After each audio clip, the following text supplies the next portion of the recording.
దాని మీద ఎందుకు మీకు ఏమి ఇబ్బంది? మీకు జగన్మోహన్ రెడ్డి గారు మా పేద వర్గాలకి అటువంటి మెరుగైన వైద్యం జరుగుతూ ఉంటే, అంటే పేద ఏదో మీ టైంలో ఉన్న పిఎస్సి లాగా ఆసుపత్రిలాగా అట్లాగే ఉండాలా? సరైంది కాదు.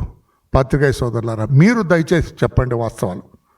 అతనికి అర్థమవదు, అర్థమైన ప్రజలకి అట్టే చెప్పలేరు. పేదవాడికి మేలు జరుగుతుంటే అసలు సహించలేడు. అది నెక్స్ట్ వెళ్దామండి. మీకు అర్థమైంది కదా? ఇది నెక్స్ట్.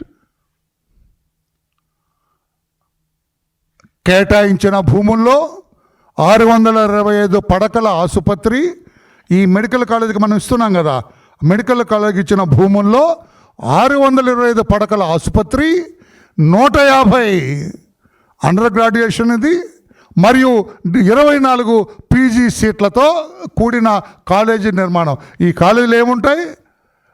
150 యూజీ సీట్లు, 24 పీజీ పోస్ట్ గ్రాడ్యుయేషన్ సీట్లు ఉంటాయి. ఇవన్నీ పెరుగుతున్నాయి.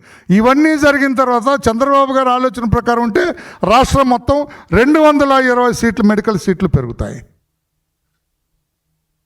ఈ బిల్డింగ్స్ అన్నీ కూడా 2 ఏళ్లలో ఆచరణలోకి వస్తాయి. అదొక ఇంపార్టెంట్ పాయింట్. నేను ఇందా చెప్పలేదు. 2 yearsలో ఇవన్నీ కూడా బ్రహ్మాండ ఇన్ఫ్రాస్ట్రక్చర్ తయారైపోతుంది. మీకేంటి సార్ బాధ? మీరు అన్న రీతిలో అయితే 15-16 సంవత్సరాలు పడుతుంది. ఇన్ఫ్రాస్ట్రక్చర్ సరిగా లేకుండా ఆ బిడ్డలు వైద్య కళాశాలలో విద్యను అభ్యసించే ఆ మెడికోస్ ఇబ్బందులు పడతారు సార్. 2 yearsలో ఇన్ఫ్రాస్ట్రక్చర్ మొత్తం బ్రహ్మాండమైన ఆసుపత్రి, కార్పొరేట్ స్థాయి ఆసుపత్రి నిర్మాణం జరుగుతుంది. వసతి గృహాలు, లోపలే హాస్టల్స్ ఉంటాయి. బోధన మరియు ఇతర సిబ్బంది నివాసాల కల్పన ప్రాధాన్యత. టీచర్స్ అక్కడే ఉంటారు, వాళ్ళ హౌసెస్ అక్కడే ఉంటాయి. అక్కడ పనిచేసే సిబ్బంది అక్కడే ఉంటారు, అందుబాటులో ఉంటారు. డాక్టర్స్ హౌసెస్ అక్కడే ఉంటాయి. ఇదంతా కూడా ఒక బ్రహ్మాండమైన అంతా కూడా ఒక స్ట్రక్చర్ మొత్తం కూడా మనకు అందుబాటులో ఉంటాయి. మీకేంటి బాధ? పేదవాడు అక్కడే వైద్యం చేసుకుంటారు, బ్రహ్మాండంగా ఆరోగ్యవంతుడిగా తిరిగి వస్తాడు, వైద్యం అయిపోయింది. మీకేంటి ఇబ్బంది? మీ వైసీపీ పార్టీకి ఏంటి ఇబ్బంది?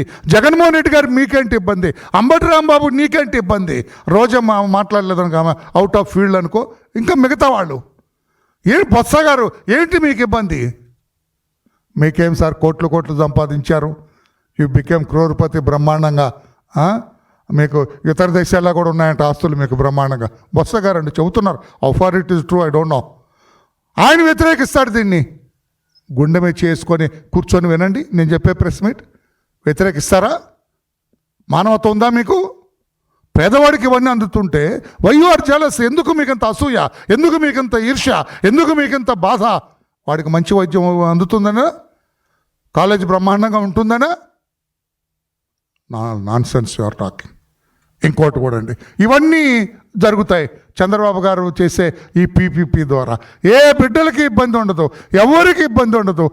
జగన్మోహన్ రెడ్డి గారు చెప్పే ఈ అభూత కల్పనలు, అబద్ధాలు వినొద్దని చెప్పి కూడా నేను నా జాతి పిల్లలకి అందరికీ, పేద వర్గాలకు చెందిన వాళ్ళందరికీ నేను విజ్ఞప్తి చేస్తున్నా. Is a liar. అతనికి అబద్ధికుడు. అతని మాటలు వినొద్దని చెప్పి వాస్తవాలు ఈ రకంగా స్క్రీన్ మీదే చూపిస్తున్నా. ఎందుకంటే ఒక విజువల్ ఇది ఉంటే మీకు ఆకట్టుకుంటుందని చెబుతున్నా. జగన్మోహన్ రెడ్డి గారికి కూడా ఇది నేను చెప్పేది not only for you. Jaganmohan Reddy గారికి కూడా అర్థమవుతుందని. ఇంకో స్లైడ్కి వెళ్దాం. ఇక్కడ ఇదే కాలేజీ ప్రిమిసెస్లో ఇక్కడే భవిష్యత్ అవసరాల మేరకు దంత వైద్య కళాశాలలు, నర్సింగ్ కళాశాలలు, టెలిమెడిసిన్ కేంద్రాలు, శిక్షణ కేంద్రాలు, ఆయుష్ కేంద్రాల ఏర్పాటు కూడా ఈ ప్రిమిసెస్లోనే ఉంటుంది. ఇవన్నీ మీకేంటి సార్ ఇబ్బంది? జగన్మోహన్ రెడ్డి గారు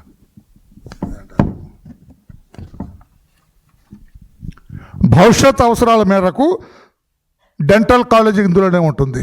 డెంటల్ కాలేజ్, నర్సింగ్ కళాశాల ఇందులోనే ఉంటుంది. నర్సింగ్ కోసం సఫిషియెంట్గా వాళ్ళే ట్రైనింగ్ ఇస్తారు. అక్కడే ఎంతమంది నర్సులు కావాలా, ఎంతమంది కావాలని ముందస్తుగా ప్రణాళిక ప్రకారం ట్రైనింగ్ ఇస్తారు. టెలిమెడిసిన్ కేంద్రాలు అక్కడే ఉంటాయి. మీరు ఫోన్లో కావాలంటే మెడిసిన్ తీసుకోవచ్చు, మీరు వైద్యం అందిస్తారు. అక్కడ నుంచి మీకు ఇంటికి కూడా మెడిసిన్ పంపించే ఏర్పాట్లు కూడా అక్కడి నుంచే ఉంటాయి. శిక్షణ కేంద్రాలు ఉంటాయి, ట్రైనింగ్ ఇన్స్టిట్యూట్స్ ఉంటాయి అక్కడే, ఆయుష్ కేంద్రాల ఏర్పాటు కూడా అక్కడ ఉంటాయి. మీకేంటి ఇబ్బంది సార్ చెప్పండి సార్? ఈ స్లైడ్ చూసిన తర్వాత జగన్మోహన్ రెడ్డి గారు మీకేమిటి ఇబ్బంది, మీకేంటి బాధ అని నేను అడుగుతున్నాను. నేను ఎందుకు కోటి ఎందుకు పాపం ఇబ్బందులు పడ్డాను? మీరే పెట్టేశారో ఎడం చేత్తో కుడి చేత్తో నాకు తెలియదు, కానీ కోటి సంతకాలని ఎందుకు?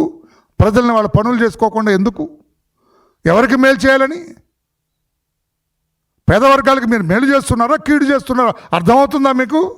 నెక్స్ట్ వెళ్దామండి. నెక్స్ట్ దీన్ని ఇది చూడండి. అదనపు అభివృద్ధి చర్యల ద్వారా వచ్చే ఆదాయంలో 3% ప్రభుత్వానికి చెల్లించాల్సి ఉంటుంది. అదనపు అభివృద్ధి అక్కడ మన ఇన్ఫ్రాస్ట్రక్చర్లో కానీ మిగతా విషయాల్లో కానీ మనం ఇప్పుడు డెంటల్ కాలేజెస్ వస్తున్నాయి, అక్కడ ఇంకా నర్సింగ్ కాలేజెస్ వస్తున్నాయి, టెలిమెడిసిన్స్ వస్తాయి. ఇతరత్ర వాళ్ళకు వచ్చే డబ్బులో 3% ప్రభుత్వానికి వస్తుంది. ప్రభుత్వాన్ని కాదని వాళ్ళు ఇండిపెండెంట్గా చేయటానికి లేదు. ఇక మీకేంటి సార్ బాధ? మీకేంటి బాధ? పేరే గవర్నమెంట్ కాలేజ్, హాస్పిటల్ పేరుగా ప్రభుత్వ ఆసుపత్రి. ఇక మీకెందుకు ఇబ్బంది పడుతున్నారు? మీరు ఎందుకు ఇంత హడావుడి చేసి వీళ్ళందరినీ తప్పుదారి పట్టిస్తున్నారు అని చెప్పి థ్యాంక్ యూ అని పెట్టారండి. మీకు ఇప్పుడు అర్థమైందా సార్? ఈ స్లైడ్ చూసిన తర్వాత మీకు ఏమనిపిస్తుంది? గౌరవ జగన్మోహన్ రెడ్డి గారు ఏమనిపిస్తుంది? చంద్రబాబు గారిది చెప్పింది కరెక్టే కదా? చంద్రబాబు గారు ఏదైతే నిర్ణయం తీసుకున్నారో పీపీపీ ద్వారా పేదలకు కార్పొరేట్ వైద్యం అందించాలి, పేద విద్యార్థులకి 220 సీట్లు పెంచాలి అని నిర్ణయం తీసుకుంటే మీరెందుకు దీన్ని వ్యతిరేకిస్తున్నారో నాకు అర్థం కావటం లేదని చెప్పి కూడా అంటున్నాను. ఇక్కడ ఏదైతే డెంటల్ కాలేజ్ కావచ్చు, nursing college, same conditions apply అవుతాయి వాళ్ళకి. అన్ని యాక్షన్స్ కూడా పేదవాడికి ఉపయోగపడే రీతిలో, పేద విద్యార్థులకు అందుబాటు ఉండే రీతిలోనే చేస్తున్నారు తప్పితే ఆయా కాలేజీలకు సంబంధించిన బోధనాసుపత్రుల్లో ప్రస్తుతం పనిచేస్తున్న వైద్య మరియు ఇతర సిబ్బంది జీతాలను 2 ఏళ్ల పాటు ప్రభుత్వం. ఇప్పుడు ఈ ట్రాన్స్మిషన్ టైంలో ఈ కాలేజ్ ఇవన్నీ తయారు చేసే ఇన్ఫ్రాస్ట్రక్చర్ రెడీ అయ్యే దాంట్లో 2 సంవత్సరాలు వాళ్ళ జీతాలన్నీ కూడా ప్రభుత్వమే భరిస్తుంది. ఇక మీకేంటి ఇబ్బంది? నేను పెద్దగా అరిచి వినని మిమ్మల్ని ఒత్తిడి చేయట్లేదు, వినండి అని అడుగుతున్నా. ఈ పేదవాళ్ళకి ఇంత సాయం జరుగుతూ ఉంటే చంద్రబాబు గారి ద్వారా మీరెందుకు అడ్డుకుంటున్నారు? మారీచ సుబాహుల్లాగా మీరెందుకు అడ్డుకుంటున్నారు? ఈ జరిగే చంద్రబాబు గారు ఆ విజనరీ చేసే ఈ మహాయజ్ఞాన్ని మీరెందుకు రక్తం మాంసం పోసి రాక్షసుల్లాగా ఎందుకు అడ్డుకుంటున్నారు సార్ అని గౌరవంగా అడుగు. మిమ్మల్ని ఎప్పుడు నేను అమర్యాదకరంగా ఏకవచనం కూడా మాట్లాడలా.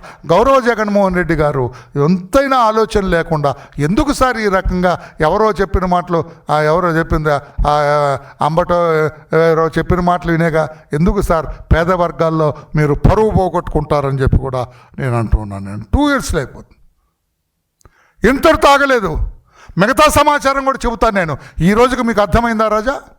మీకు అర్థమయ్యే రేట్లు చెప్పాలి. సారీ పత్రికా సోదరులు, ఎందుకంటే ఈరోజు చెప్పాను. 2nd డే ఉంది, 3rd డే కూడా ఉంది. రేపు చెబుతాను, ఎల్లుండి. ఎందుకంటే జగన్మోహన్ రెడ్డి గారు అన్నీ ఒకసారి చెప్తే కూడా కరెక్ట్ కాదు, అది మంచిది కాదు.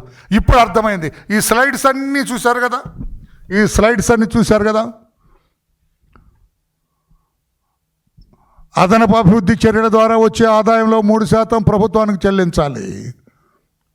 దంత వైద్య కళాశాలలో, నర్సింగ్ కళాశాలలో, టెలిమెడిసిన్ కేంద్రాలు, శిక్షణ కేంద్రాలు, ఆయుష్ కేంద్రాల ఏర్పాటు భవిష్యత్ అవసరాల మేరకు జరుగుతుంది. ఇక్కడ చూడండి, కేటాయించిన భూముల్లో 625 పడకల ఆసుపత్రి, కార్పొరేట్ స్టైల్ అండి. I'm repeating, corporate style medication అండి.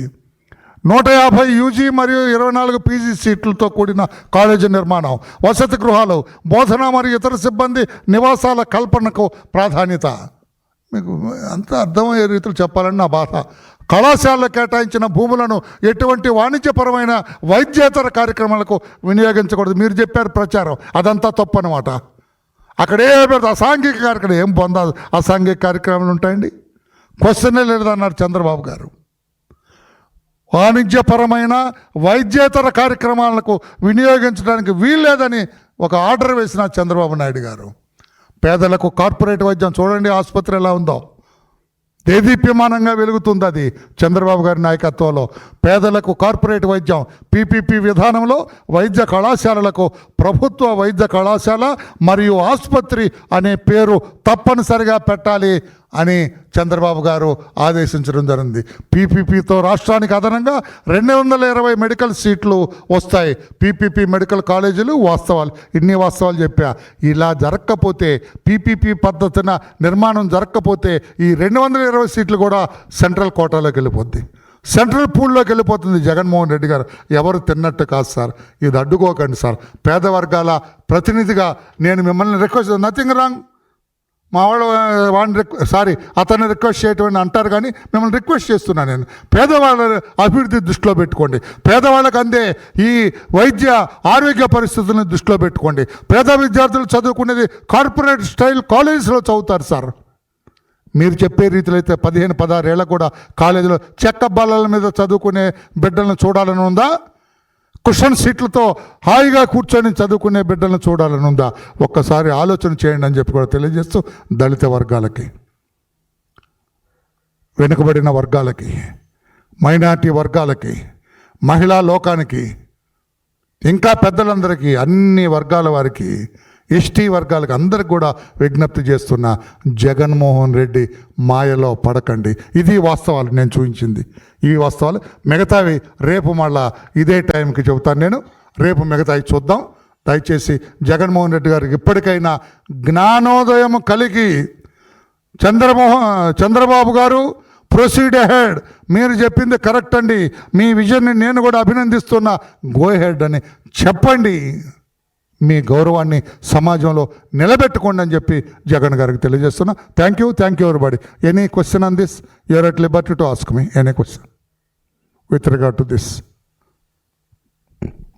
Then thank you.